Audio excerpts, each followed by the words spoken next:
Bonjour, bonsoir, où vous soyez sur cette planète.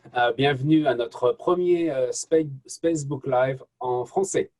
Je me présente Franck Marchis, je suis chercheur à l'Institut SETI, un institut basé en Californie, à Mountain View. Et aujourd'hui, nous allons parler des lunes de Mars, Phobos et Deimos, et de leur intérêt pour l'exploration martienne. Alors, j'ai invité pour cela deux chercheurs réputés de l'Institut SETI. D'abord, en haut à droite, sur ma fenêtre, j'avais Pascal Lee. Bonjour Pascal. Bonjour. Alors, Pascal Lee est chercheur à l'Institut SETI depuis déjà plusieurs années, plus d'une dizaine d'années. Il travaille sur l'étude de Phobos et Deimos, mais aussi l'exploration des analogues de Mars sur Terre. Et sur l'autre fenêtre, vous avez Pascal Rosenblatt. Bonjour Pascal. Bonjour. Alors Pascal, où es-tu actuellement? Actuellement, je suis à Nantes, en France. En France, donc donc je suis Pascal Rosenblatt confiné, évidemment. Voilà, il est affilié à l'Institut SETI. Lui aussi travaille sur les lunes de Mars, Phobos et Deimos, plus particulièrement sur la formation de ces lunes. Donc Pascal, est-ce que tu peux nous en dire plus sur les formations de ces lunes? Déjà nous donner un petit peu un état des lieux de qu'est-ce qu'on sait sur ces lunes et comment elles se sont formées.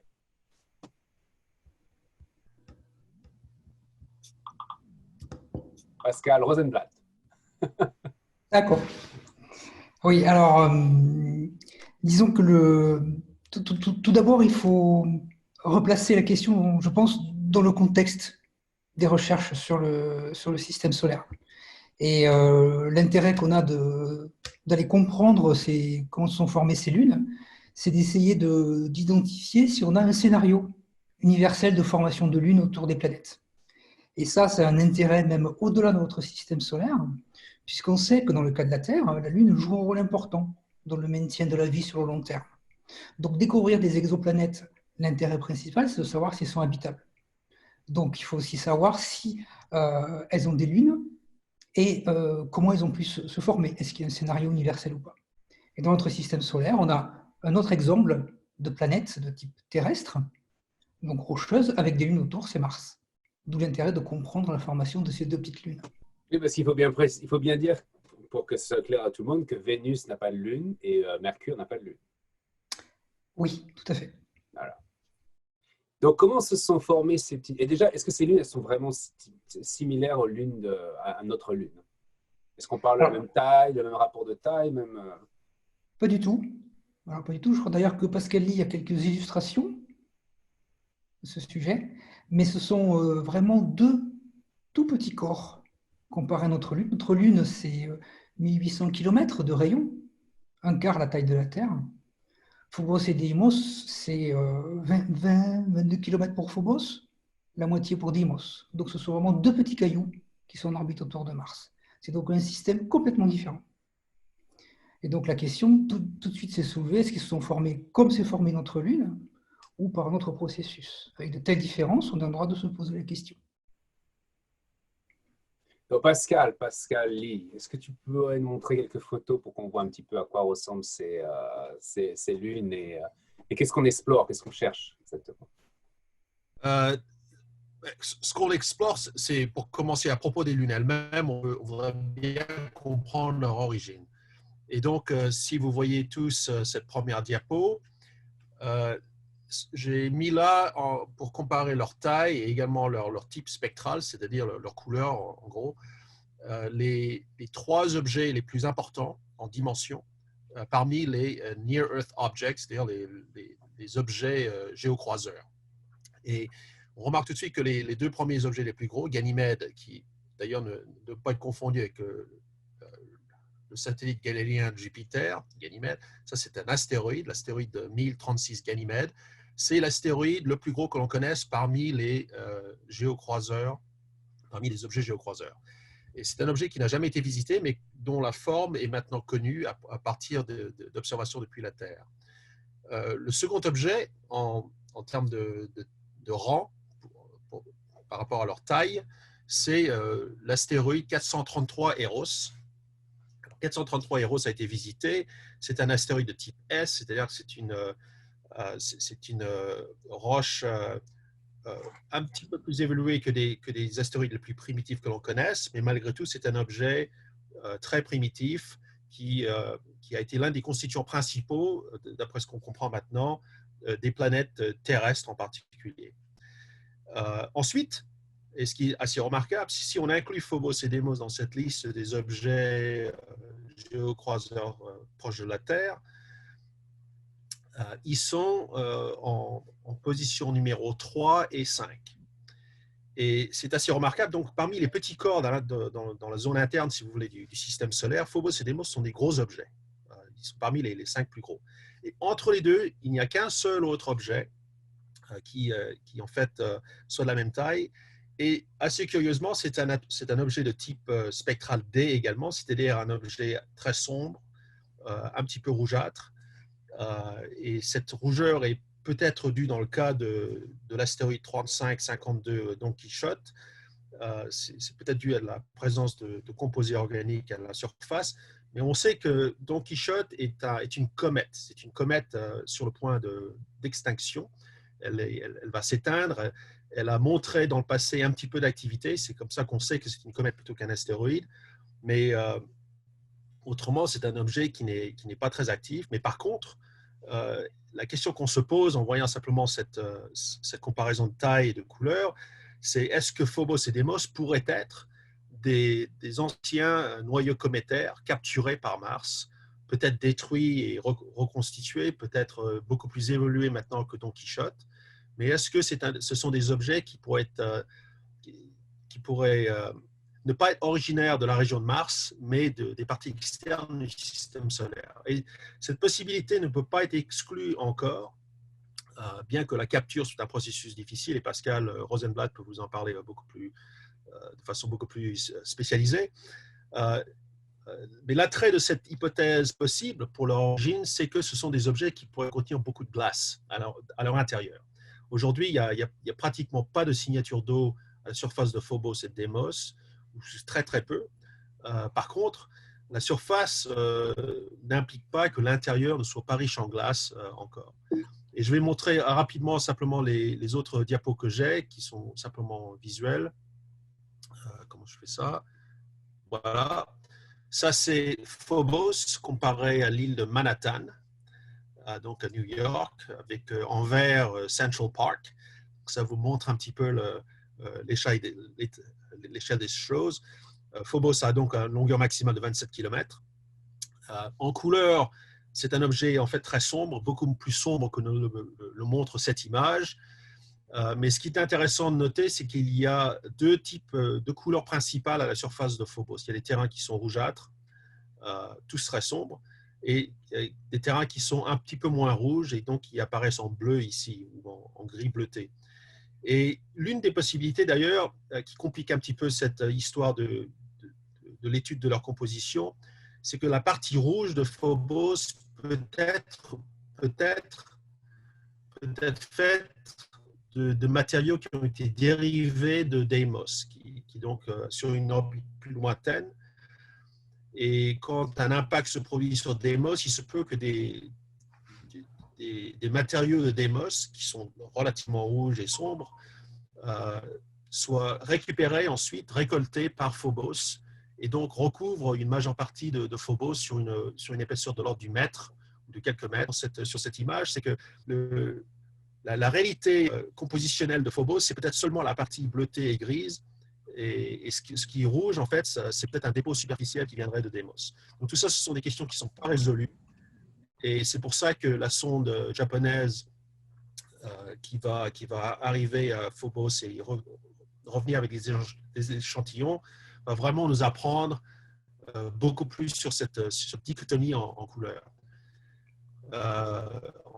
On parlera plus des diapos suivantes peut-être plus tard, mais ça, c'est simplement une vue de l'exploration humaine de Phobos. Et voilà Deimos, un objet beaucoup plus lisse, avec une géologie plus atténuée. On voit malgré tout des petits cratères, dont l'un qui s'appelle Voltaire et l'autre qui s'appelle Swift. On peut en parler plus tard. Et voilà une vue imaginée de l'exploration de Deimos, avec ce que l'on sait de de leur couleur actuelle. C'est-à-dire que ce sont des objets très sombres et un petit peu rougeâtres. Voilà. Donc, Pascal À toi, Rosenblatt, Franck. ce que tu recherches, c'est la grande question que tu te poses, c'est la formation et l'évolution de ces corps.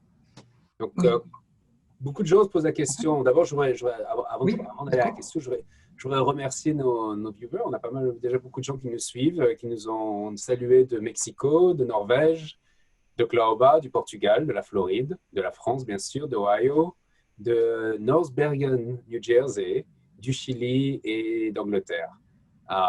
Vous êtes les bienvenus pour ce premier Facebook Live en français. Et si vous avez des questions, n'hésitez pas à les poser dans les commentaires sur Facebook. Donc, revenons à toi, Pascal Rosenblatt. Donc, tu étudies, tu es plus un théoricien, j'ai bien compris. Tu étudies beaucoup plus la formation par modeling, c'est ça? Oui, ça, je me suis intéressé effectivement au modèle de formation. Et pour reprendre ce que Pascal Lee vient de dire, c'est que la forme, la taille, la couleur même de ces objets nous font penser qu'ils appartiendraient aux astéroïdes, à grande famille des astéroïdes ou des comètes. Mais ça pose un problème vis-à-vis de leur orbite actuelle, parce qu'ils orbitent autour de Mars sur des orbites quasi circulaires et dans le plan de l'équateur. Et ça, capturer un astéroïde et le mettre dans une orbite comme ça, en fait, c'est très difficile parce que ça demande beaucoup d'énergie pour modifier cette orbite. Et on n'a pas trouvé de phénomène naturel assez efficace pour le faire, en tout cas pas encore aujourd'hui. Donc, Cette capture est arrivée il y a combien de temps? On parle de alors millions s'il y a une d'années, capture, milliards? ça aurait pu arriver dès que Mars se serait formé, il y a 4 milliards et demi d'années, ou plus tôt, enfin plus tard dans son histoire, plus tôt par rapport à nous. Ça, on ne sait pas très bien parce qu'on ne sait pas vraiment quel âge ont ces objets-là. Ça, c'est quelque chose qui est très flou. Et en Donc moi, je comptant me les suis... cratères, on ne peut pas Ah, déterminer l'âge d'un astéroïde ou d'un corps comme Phobos et Deimos. Il y a eu ce qu'on beaucoup de fait, gens c'est qu'on fait, comme toutes les surfaces planétaires, on compte les cratères. Plus il y a de cratères, et plus c'est vieux. En gros, c'est ça la règle. Et on compare par rapport au taux de cratérisation qu'il y a sur la Lune, parce qu'on a pu rapprocher ça avec la datation des échantillons ramenés par les astronautes des missions Apollo. Et c'est pour ça que l'échantillon que la JAXA se propose de ramener sur Terre, l'échantillon de la surface de Phobos, est absolument clé parce qu'on va pouvoir faire la même chose, avoir un âge absolu, et vérifier si l'âge qu'on estime à partir du taux de cratérisation est correct ou pas. Et s'il est correct, ce serait un âge très vieux, pratiquement aussi vieux que Mars. donc Donc on 4 parle de milliards et 4 demi. milliards d'années. Voilà. Mais ça reste à vérifier. Alors, on a des gens qui nous ont rejoints du Québec, de Montréal, de Tunisie et de Clermont-Ferrand. Bonjour à vous. Euh, donc, quand on regarde ces lunes, on voit bien sûr des cratères, on voit une forme assez irrégulière. Euh, Là, on a parlé d'une mission japonaise qui est prévue d'aller sur la Lune sur une de ces lunes dans quoi? Dans 4 ans, 5 ans? C'est ça le projet en quelque sorte? Décollage en 2024 si tout va bien. Décollage 2024. C'est la fameuse mission MMX. C'est le nom définitif ou le nom va changer? Euh, pour l'instant, c'est le nom. OK. Ça veut dire Mars Moon Explorer. D'accord. Et ce qui est fait d'habitude dans les missions japonaises, c'est qu'ils lui donnent le nom définitif juste avant le décollage ou juste après. Donc le nom définitif n'est pas encore tout à fait fixé. D'accord. Et Tradition. est-ce que vous êtes impliqué dans cette mission, vous deux, ou Alors moi, pas encore, je veux dire. Mais j'y travaille et j'espère y être impliqué, oui, absolument. et Pascal? Non, je ne suis pas impliqué, mais c'est une très belle mission et qui arrive à un moment très important. Et la beauté en fait de cette mission, c'est elle va s'appuyer sur toute l'expérience que les Japonais ont dans le retour d'échantillons de petits objets. Ils ont eu un succès évidemment avec le premier astéroïde depuis lequel on a envoyé des échantillons. C'était donc l'astéroïde Itokawa avec leur première mission Hayabusa. Ils sont en ce moment autour d'un autre objet, Yoku, avec leur deuxième sonde, Hayabusa 2. Et donc, toute cette sonde va ramener également des échantillons de Hayabusa de Yoku. Et donc, avec MMX, on a un grand espoir que les Japonais, en collaboration avec des partenaires internationaux, vont pouvoir amener les premiers échantillons de Phobos. Et en plus, la mission va faire des survols de Deimos, donc ça va être bien également. Donc, on va en apprendre beaucoup plus. On va faire un saut quantique dans notre connaissance de Phobos et Deimos à l'issue de cette mission. Mais le retour d'échantillons, il est prévu que pour 2027. Donc, on a encore le temps de se préparer pour analyser les échantillons. Voilà. Alors, on a des questions de nos auditeurs, en particulier une question là du Chili, de Raoul, qui nous demande si on peut donner la composition des lunes de Mars. On dit qu'elles sont faites de mélange d'eau et de glace, mais est-ce qu'on a déjà une estimation à partir, par exemple, d'observations par les satellites qui passent à côté des lunes en faisant de la spectroscopie? Ou est-ce qu'on a des météorites analogues qui seraient des échantillons de Phobos et Deimos qui seraient arrivés sur Terre? Alors, ça, c'est la grande question qui reste ouverte, parce que les satellites autour de Mars, il y en a beaucoup.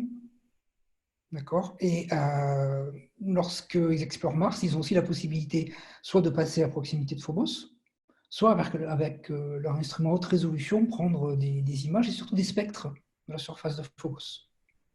Mais malheureusement, ces spectres ne montrent pas de bande d'absorption. Et c'est grâce aux bandes d'absorption qu'on a une idée sur la composition. Donc on tourne un peu en rond, en quelque sorte. Et on a aussi d'autres mesures comme la masse et le volume, on peut avoir la densité. Et c'est des objets qui sont peu denses, qui sont 1,5 à 2 fois plus denses que l'eau seulement. Les roches, en général, sont une densité 3 fois plus importante. Sauf certaines roches d'astéroïdes dits carbonés, des astéroïdes très sombres d'ailleurs, qui ont une densité un peu plus que 2 fois celle de l'eau. Donc en fait, leur densité déjà ne colle pas avec la densité des matériaux qu'on connaît. Les spectres ne donnent aucun renseignement particulier. Mais il est très probable effectivement que ce soit de la roche avec un mélange d'autres choses, d'éléments plus légers comme la glace, disait Pascal. Les spectres, de toute façon, ne peuvent nous renseigner que sur la surface, pas sur l'intérieur. Donc on a des connaissances très limitées. En plus, Pascal a mentionné il pourrait y avoir des interactions entre ces lunes entre elles, une interaction peut-être même avec Mars, qui fait qu'elles sont recouvertes d'une patine de matériel qui n'est pas le matériel initial du corps en lui-même. Donc, quand on fait la spectroscopie, on ne voit que la surface. Tout à fait. Donc ça aussi, c'est aussi une alternative. Et vu les informations quand même assez floues qu'on peut récolter avec ces spectres, eh bien, en fait, ça laisse la porte ouverte à beaucoup d'interprétations qui sont plausibles et qui demandent plus d'observation pour pouvoir faire le tri parmi tout ça. Et c'est d'ailleurs sur cette base-là, en fin de compte, que j'ai commencé à chercher des alternatives quant à leur formation. Donc je me suis dit, puisqu'en fait on ne connaît pas leur composition, on peut très bien avoir une composition qui soit proche de celle de Mars. Et donc ça m'a fait penser à la formation de la Lune, tout simplement. Puisque la Lune a une composition qui est assez proche, qui n'est pas exactement celle de la Terre, mais qui est quand même assez proche, surtout d'un point de vue géochimique. Donc sans rentrer dans les détails, mais il y a vraiment une similitude géochimique très importante, ce qui a mené à un scénario que pratiquement tout le monde connaît, c'est-à-dire que la Lune, autour de la Terre, s'est formée suite à un impact géant qui a eu lieu très tôt dans l'histoire de la Terre, il y a plus de 4 milliards et demi d'années. Et donc j'ai appliqué ce scénario à Mars. Donc j'ai fait des calculs, plutôt j'ai fait faire des calculs par mes collègues plus experts que moi en la matière, et on a découvert qu'il était effectivement possible de former 2 petits satellites, 2 petits cailloux. Et en fait, la clé là-dedans, c'est l'énergie du choc. Tout va dépendre de la vitesse de rotation, le spin, que le choc va donner à la planète. Dans le cas de la Terre, très probablement, le choc a été suffisamment violent pour faire tourner la Terre sur elle-même en 4 heures, voire 2 heures seulement. Ce qui fait que l'orbite qu'on appelle l'orbite géosynchrone, qui est l'orbite, l'orbite sur laquelle on fait un tour de la Terre en même temps, à la même vitesse que la Terre tourne sur elle-même, ce qui fait qu'on est toujours au-dessus du même point sur la Terre, eh bien cette orbite géosynchrone était beaucoup plus proche de la Terre dans le passé qu'elle ne l'est aujourd'hui. Si bien que tous les débris du choc, en fin de compte, eh bien, ils sont restés en orbite autour de la Terre, ils ne sont pas redescendus. Et ils ont pu former la Lune en se réaccrétant. dans le calcul qu'on a fait dans le cas de Mars, on a supposé un choc qui était beaucoup moins violent, ce qui fait que l'orbite synchrone était plus éloignée de Mars que dans le cas de la Terre. Si bien qu'en fin de compte, tous les débris sont restés sur l'orbite dite géosynchrone. Et s'ils orbitent sous l'orbite géosynchrone, ils finissent par retomber sur Mars. Et donc, ils disparaissent complètement de l'orbite. Et donc, on aurait un Deimos qui, lui, serait le seul débris qui resterait au-delà de l'orbite géosynchrone. Et Phobos, qui, lui, serait le dernier débris de cette histoire-là. Et donc là, ça, c'est quelque chose de nouveau, parce qu'on n'avait jamais pensé à le faire avant, dans le cas de Mars.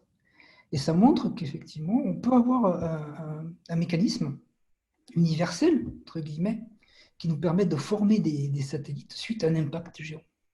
Mais par contre, le système qu'on forme varie énormément en fonction de l'impact géant, en fonction de sa violence. Donc de l'énergie, de la masse de l'impacteur, etc. Qui, bien entendu, sont inconnus.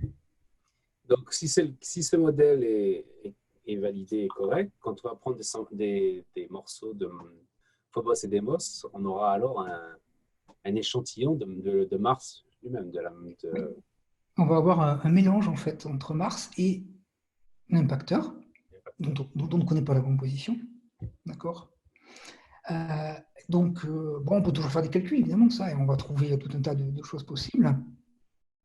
Et bien entendu, c'est l'échantillon qu'on va retourner sur Terre qui va nous donner une réponse beaucoup plus définitive. Et alors, comme toujours, lorsqu'on fait une exploration du système solaire, eh bien, on finit par trouver des choses qui nous font revoir tout ce qu'on avait pensé avant. Donc, on verra bien si ce modèle va tenir la route jusqu'en 2027. Pascal, tu veux ajouter quelque chose? Non, simplement que je voudrais simplement rappeler peut-être à tout le monde qu'il y a 3 modèles de formation de Phobos et de Deimos. Le premier, c'est celui c'est pas le premier en date, en fait c'est le dernier qui a été proposé, mais le plus plausible maintenant, c'est l'idée que Phobos et Deimos se sont formés par impact géant. Et donc ce sont des débris qui se sont reformés autour de Mars. La deuxième idée, c'est que Phobos et Deimos, en fait, remontent à la formation de Mars elle-même. Et donc, ce sont des débris, les derniers débris de la formation de cette planète. Auquel cas, ils auraient la même composition moyenne que la composition de Mars. Et ça, c'est une idée qui, dynamiquement, est très difficile à soutenir, en particulier parce que il serait très difficile pour Phobos et Deimos de survivre aussi longtemps en orbite autour de Mars. La troisième idée, c'est que ce sont des objets capturés. Et Pascal a également expliqué que la capture est dynamiquement difficile à faire, mais c'est quelque chose qui encore n'est pas résolu. Donc, comme tu dis, Franck, le retour d'échantillons va être assez crucial. Et en plus de ça, ce qu'il faut comprendre, c'est que l'origine de Phobos et de Deimos n'est peut-être pas la même. Il est possible que Phobos soit un objet capturé, par exemple, ou que Deimos soit un objet capturé, et que ou que Phobos soit issu de la formation par impact géant et que Deimos, par contre, soit un objet qui provienne du système solaire externe dont les débris maintenant recouvrent Phobos. Donc, on a toutes ces possibilités qui sont encore en jeu. Et c'est assez incroyable parce qu'en fin de compte, ce sont les lunes de Mars tout de même. Et maintenant qu'on a exploré le système solaire jusqu'à au-delà de Pluton, on sait à peu près, on connaît la nature des objets qu'on a explorés. On sait si ce sont des lunes qui se sont formées autour de leur planète ou si ce sont des astéroïdes capturés. Les lunes de Mars, on ne sait absolument rien encore. On connaît leur forme, leur couleur vaguement, mais les théories d'origine pour ces lunes sont à des bouts opposés du spectre des possibilités, et donc c'est vraiment excitant. Et en plus de ça, il est possible que parmi les échantillons qui vont être ramenés par la mission MMX, on aura des petits fragments qui viennent de Mars. Mars est également l'objet d'impacts de comètes et d'astéroïdes. On a des météorites martiennes qui sont venues d'elles-mêmes sur la Terre. Aujourd'hui, on en connaît plus d'une centaine. Il est possible que Phobos et Deimos, mais c'est Phobos qu'on va échantillonner, donc les échantillons de Phobos vont avoir des petits fragments qui viennent de la surface de Mars. Donc, en quelque sorte, c'est également une opportunité d'échantillonner Mars, mais non seulement Mars telle qu'elle est, mais Mars dans son passé, parce qu'il est possible que les fragments qui seraient accumulés à la surface de Phobos, qui viendraient de Mars, en fait, soit issus de Mars il y a très longtemps. Et donc, on aura peut-être une meilleure idée de l'état de préservation de ces matériaux et de leur nature véritable, remontant jusqu'à pratiquement l'origine de Mars. Très bien. Donc, on a beaucoup de questions sur l'exploration des lunes de Phobos et Deimos, et à partir de l'exploration humaine, et le lien entre Phobos et Deimos et le programme d'exploration des lunes de Elon Musk en particulier. Est-ce que l'un d'entre vous peut nous dire un petit peu en quoi l'exploration de Phobos et Deimos va nous donner des informations sur Mars lui-même? Donc là, tu l'as un peu évoqué, Pascal. Et est-ce qu'il y a vraiment des plans pour, dans le futur, explorer Phobos et Deimos avant d'explorer Mars ou pendant qu'on explore Mars? Peut-être que je peux commencer? Oui. Bon, Phobos et Deimos, en fait, dans le contexte de l'exploration humaine, à mon avis, il faut les approcher comme des opportunités. S'il n'y avait pas Mars derrière, je ne pense pas que ni Deimos ni Phobos ne mériteraient le coût d'une expédition humaine vers ces destinations. Mais étant donné que ce sont des lunes de Mars, ce sont des objets qui sont vraiment positionnés de façon stratégique pour aider à l'exploration de Mars. Phobos est beaucoup plus proche de Mars que Deimos ne l'est. Et Phobos, en quelque sorte, peut servir de station spatiale. Donc, en fait, on a pratiquement, dans le cas de Phobos, une station spatiale en orbite martienne, très stable, qui a l'inconvénient peut-être d'être simplement une station équatoriale, donc on n'explore pas vraiment les latitudes élevées sur Mars. Mais malgré tout, on voit Mars que jusqu'à environ 60 degrés nord et sud, donc c'est assez conséquent. Et donc, on a une plateforme d'observation gratuite de Mars. Il y a des gens qui ont proposé que l'on utilise Phobos et Deimos comme des plateformes pour télécommander ou téléopérer des robots à la surface de Mars, parce que l'idée serait qu'en étant sur Phobos, on n'a plus le délai en temps de communication entre la Terre et Mars, qui est de l'ordre de 3 minutes et demie jusqu'à 20 minutes. Si on était sur Phobos, ça serait pratiquement instantané. Et donc, on serait en meilleure position pour télécommander les robots en temps réel. En fait, c'est concevable que ce soit un avantage, mais pas aussi nettement que l'on pourrait l'imaginer. La difficulté et la lenteur avec laquelle on explore Mars en ce moment avec les rovers, etc., elle n'est pas vraiment due au délai des signaux pour qu'ils traversent l'espace entre la Terre et Mars. Le goulot d'étranglement dans toute cette activité et la rapidité avec laquelle elle se produit, c'est le temps que l'équipe scientifique met à digérer les nouveaux résultats et à itérer, à créer un nouveau cycle de commande pour le robot pour que un autre cycle de commande soit exécuté.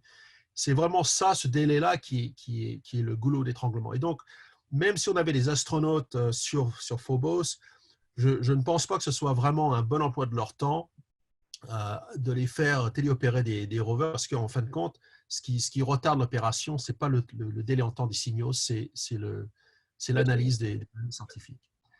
C'est la capacité des scientifiques à analyser rapidement et à prendre des décisions, ce qui est difficile. Eh oui. Malgré tout, il y a des circonstances où ça pourrait quand même être un avantage. Par exemple, si on téléopère un avion martien. Donc ça, ce serait un truc à faire en temps réel. Ce serait difficile de faire depuis la Terre. Si on avait un drone sur Mars, on pourrait le faire voler depuis l'orbite martienne et sur une base sur Phobos. Une autre idée que j'aime beaucoup en ce qui concerne l'utilisation de Phobos, c'est de l'utiliser comme un hangar de quarantaine. Et en fait, c'est vraiment un bon moment pour en parler. On parle de retour d'échantillons depuis la surface de Mars. Une idée, à mon avis, qui sera vraiment bonne en ce qui concerne la sélection d'un bon site d'atterrissage pour les vols pilotés dans le futur, c'est que l'on utilise Phobos comme un entrepôt d'échantillons qui seraient récoltés ou ramassés par des moyens robotiques en divers endroits de la surface de Mars, et qu'ensuite les premières missions qui voleraient vers Mars ne se préoccupent pas d'atterrir sur Mars, qui est vraiment très difficile et très coûteux, mais simplement de faire l'aller-retour entre la Terre et Mars et de récupérer les échantillons les plus valables qui auraient été mis en quarantaine alors, à ce moment-là sur Phobos.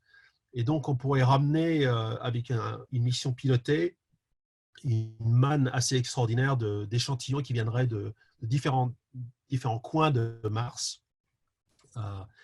Et ce sont des échantillons qui ont été soumis à une période de quarantaine donc, à la surface de Phobos, donc exposés au rayonnement ionisant, stérilisés en quelque sorte. Voilà.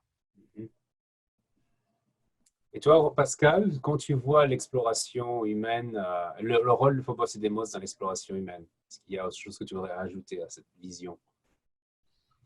En fait, je crois que Pascal a dit l'essentiel, c'est qu'on puisse s'en servir effectivement comme une base relais par rapport à certains types d'exploration. Et je voudrais juste ajouter une chose, c'est qu'il y a le rover américain qui va partir normalement cette année, donc le frère jumeau de Curiosity.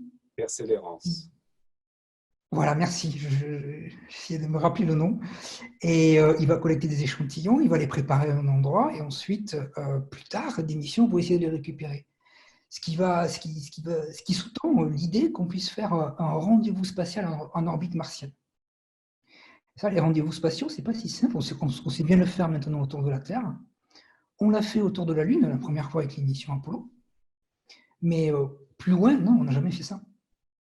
Ce qui fait que c'est un défi technique, défi technologique, défi humain.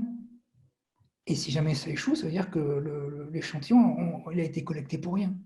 Alors que l'envoyer sur Phobos, ça, en fait, c'est quelque chose qui, à mon sens, est beaucoup plus surmontable par rapport à ce qu'on sait faire aujourd'hui. Donc, moi, je trouve que c'est une excellente idée. Rien que ça, déjà, moi, ça me motive complètement pour aller vers Phobos encore et encore.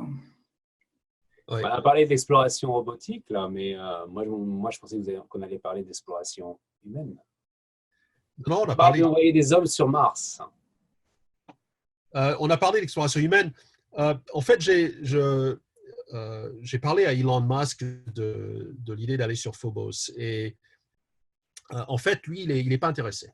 Il n'est pas intéressé, donc pour ceux qui se demandent pourquoi est-ce que Elon Musk ne va pas vers Phobos et Deimos, il n'est pas intéressé, il est intéressé seulement à l'exploration de Mars et à l'établissement d'une branche de l'humanité sur Mars. Donc, mais dans son cas, je comprends en fait l'importance d'être très focalisé sur son objectif final, parce que lui, il a un programme qui peut se permettre de couper des coins et d'être très dirigé de façon qu'il est. En ce qui concerne les agences spatiales, qui doivent avoir des programmes plus soutenus, peut-être plus financés de façon plus progressive, l'idée d'utiliser Phobos et Deimos, à mon avis, ce serait vraiment une bonne opportunité. Les premiers vols vers Mars, je pense qu'il ne faudrait pas on sera pas prêt pour les atterrissages avant qu'on soit prêt pour faire l'aller-retour de façon sûre. Et donc, il faut en profiter pour faire des missions de type Apollo 8, c'est-à-dire où on va jusqu'à la Lune et on revient, mais on n'atterrit pas. Et aller jusqu'à Mars et revenir sans atterrir, parfois on me dit, mais ça serait psychologiquement très difficile à faire. Comment est-ce que les astronautes vont survivre l'idée d'aller jusqu'à Mars et puis pas toucher la planète et revenir? Mais non, moi je serais partant, personnellement, de faire simplement l'aller-retour, d'aller voir Mars en orbite. Mais en plus de ça, la possibilité d'explorer les lunes de Mars, qui sont méconnues, qui peuvent avoir de l'eau, qui peuvent avoir de la glace, qui peuvent avoir des échantillons de Mars, tout ça, ce sont des raisons très importantes pour qu'on commence à faire des allers-retours avant même que tout l'équipement qui doit être prêt et aligné pour faire des atterrissages pilotés soit prêt. Et donc, on peut avoir un programme avec différentes phases, où une première phase serait de faire des allers-retours vers l'orbite martienne de façon sûre et fiable. C'est quand même quelque chose qu'il faut bien que les gens comprennent, c'est qu'atterrir sur Mars, c'est très difficile. C'est la phase la plus difficile technologiquement parlant pour un rover, pour un robot, et encore plus pour des êtres humains, pour une fusée avec des êtres humains à l'intérieur. C'est la phase la plus difficile et la plus coûteuse. Et la plus coûteuse. Alors qu'atterrir sur un satellite, une lune comme Phobos, c'est beaucoup plus simple parce qu'on a moins de problèmes de la gravité. Donc l'observation depuis Phobos ou Deimos apportera de l'information sur la planète elle-même, mais aussi nous permettra de nous entraîner à faire des longs voyages. Parce qu'on n'a pas encore vraiment fait ces longs voyages de 8-10 mois dans une fusée ou dans une station spatiale. Donc, ce serait peut-être le moment de le commencer, bien sûr. On ne se rend peut-être pas compte de ça, mais si on pense simplement au transport de cargo, c'est-à-dire sans qu'il y ait d'êtres vivants à bord à nourrir, etc., ça coûte moins cher de déposer, mettons, 1 tonne de matériaux à la surface de Phobos ou de Deimos depuis l'orbite terrestre que d'atterrir 1 tonne de matériaux sur la Lune, sur notre Lune. Même si notre Lune est beaucoup plus proche de la Terre que ne le sont Phobos et Deimos, le fait de devoir contrer la gravité lunaire et atterrir en douceur sur la Lune, ça fait qu'il faut transporter du carburant de façon assez conséquente. Par contre, si on voulait simplement atterrir sur Phobos et Deimos, ça coûte presque rien. Et donc, il suffit simplement de quitter l'orbite de la Terre, du système Terre-Lune, pour aller jusqu'à Mars. Et donc, ça coûte donc encore une fois moins cher de déposer, mettons, 1 kilo ou 1 tonne de vivres à la surface de Phobos ou de Deimos que ça ne l'est de le faire sur notre propre Lune. Par contre, envoyer des gens, ça coûte plus cher d'aller à Phobos et Deimos, évidemment. Parce que le problème, c'est que des personnes, des astronautes, il faut les nourrir. Et donc, il faut emmener des vivres pour les nourrir pendant tout ce trajet. Et comme c'est un vol qui ne dure pas 1 semaine comme aller vers la Lune, mais plusieurs mois, 6 mois environ, 6 à 9 mois, du coup, un vol piloté vers Mars coûte très cher. Et voilà. Mais c'est une chose, à mon avis, je ne suis pas en train de dire qu'il ne faut pas le faire. Au contraire, il faut absolument aller vers Mars avec des astronautes. Et aller sur Phobos et Deimos, ce serait une bonne première étape. Voilà. Bon, très bien. Avant qu'on envoie des hommes sur Mars et qu'on est sur le point de finir ce Facebook Live, c'est quoi le futur pour votre recherche tous les deux dans le cadre de Phobos et Deimos? Est-ce que vous travaillez sur, je ne sais pas, Pascal Rosenblatt, un nouveau modèle, ou tu utilises ce modèle pour autre chose maintenant? Quel est le futur un petit peu de ta recherche à ce niveau-là? Mais moi, en fait, j'oriente ma recherche en relation avec la mission MEMIX japonaise. D'accord.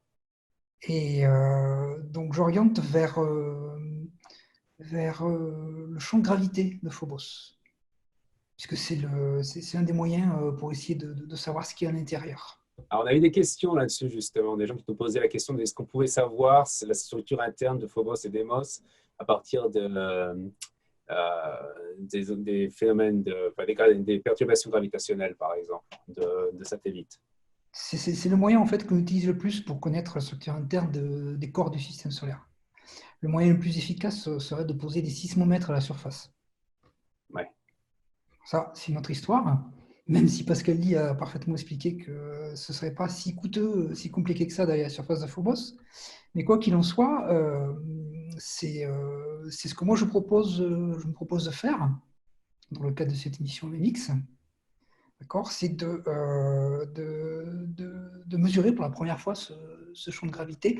On a fait des essais avec Mars Express, mais peu concluants jusqu'à présent. Et on voudrait vraiment aller beaucoup plus loin pour essayer justement de savoir ce qu'il y a à l'intérieur. C'est-à-dire, est-ce qu'effectivement, quelle est la quantité de glace il y en a, par exemple, des choses comme ça. Et on peut y accéder avec le champ de gravité. Ouais. Et toi, Pascal Lie? En fait, j'ai beaucoup d'espoir pour la mission MEMIX et je suis content que Pascal Rosenblatt soit pour le moment associé au moins de loin à cette mission. De mon côté, je travaille en ce moment avec le JPL sur un concept de hopper, c'est-à-dire un explorateur de surface pour la Lune, pour Mars, mais également pour les petits corps comme Phobos et Deimos, qui donc serait très comment dire, invulnérable. C'est un petit véhicule spatial, donc robotique, mais entouré d'une cage qui lui permet d'être protégé, comme de la même façon que Pathfinder était protégé par les airbags quand il s'est posé sur Mars, ou que les sondes Spirit et Opportunity également. Là, ce serait en fait une version un peu plus mécanique, mais qui aurait les mêmes propriétés élastiques qu'un système de airbag. Donc, le concept sur lequel on travaille s'appelle Globetrotter. Donc, imaginez un petit véhicule qui, en fait, est propulsé par des petits réacteurs, donc des moteurs fusées, mais avec des poussées très, très faibles, qui te permettraient de faire des sauts de puce sur Phobos et Deimos. Et donc, étant protégé par cette cage, il est très solide, il est très robuste, il n'a pas de... Même si le terrain est très accidenté ou il y a des cratères très profonds, sur un petit corps comme Phobos et Deimos, on pourrait faire des bons géants et donc explorer toute la surface de ces petits corps. Donc, je voudrais bien voir ce concept aboutir.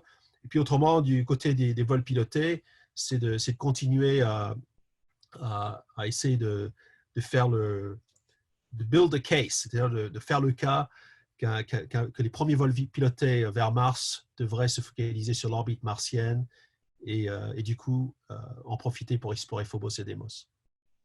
Très bien. Ben, écoutez, merci beaucoup. Merci à tous nos auditeurs qui nous ont écoutés depuis de divers endroits sur la surface de cette planète. En particulier, je vois qu'il y a des gens de Toulouse qui nous ont rejoints et de Castelnaudary. Moi, je suis de cette région-là, donc je vous salue. Merci à vous tous les deux pour votre temps et cette magnifique discussion sur Phobos et Deimos. J'espère qu'on aura l'occasion de reparler en français de l'exploration spatiale, des satellites de Mars. C'est peut-être un autre sujet. Merci à vous encore. À bientôt. Et on se voit dans quelques mois. Au revoir, à bientôt. Merci.